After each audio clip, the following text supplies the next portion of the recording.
L'oiseau se pose et regarde à peine sur quoi il se pose, plus occupé du vœu de se poser que de la branche. Le fleuve suit son cours là où il trouve son sillon, non là où il est nécessaire. Je n'ai jamais été, moi, de ceux qui, en un sexe ou l'autre, pour l'amour ou l'amitié, ont mis leur préférence.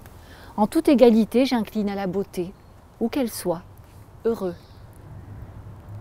Des différences, ainsi, je me sépare, et là où j'aime, car je l'aime ou n'aime pas, non, même l'innocence innée de ceux que j'aime ne m'est déniée de la sorte. L'amour n'est pas dans l'objet, mais dans la façon d'aimer.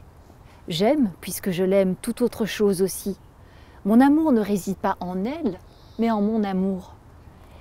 Les dieux nous ont donné cette cause finale de l'amour que nous avons nommée beauté.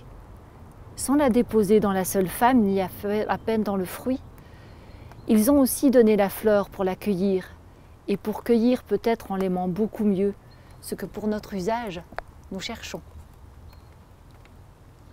Merci Isabelle.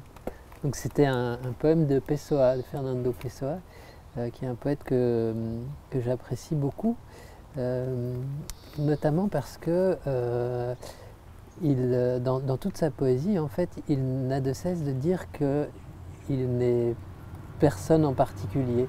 Et donc, par sa posture, un peu singulière dans la littérature, il atteint comme ça à l'universel.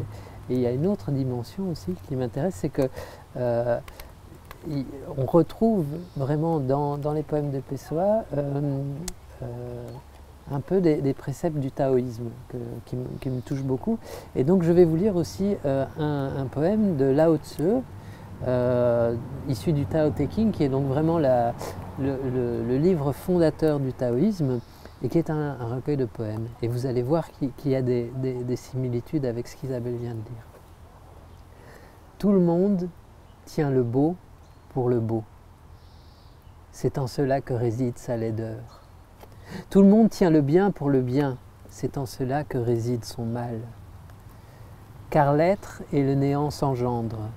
Le facile et le difficile se parfont. Le long et le court se forment l'un par l'autre. Le haut et le bas se touchent. La voix et le son s'harmonisent.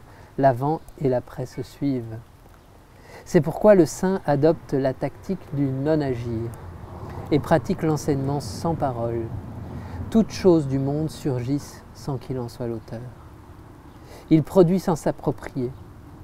Il agit sans rien attendre. Son œuvre accomplie, il ne s'y attache pas.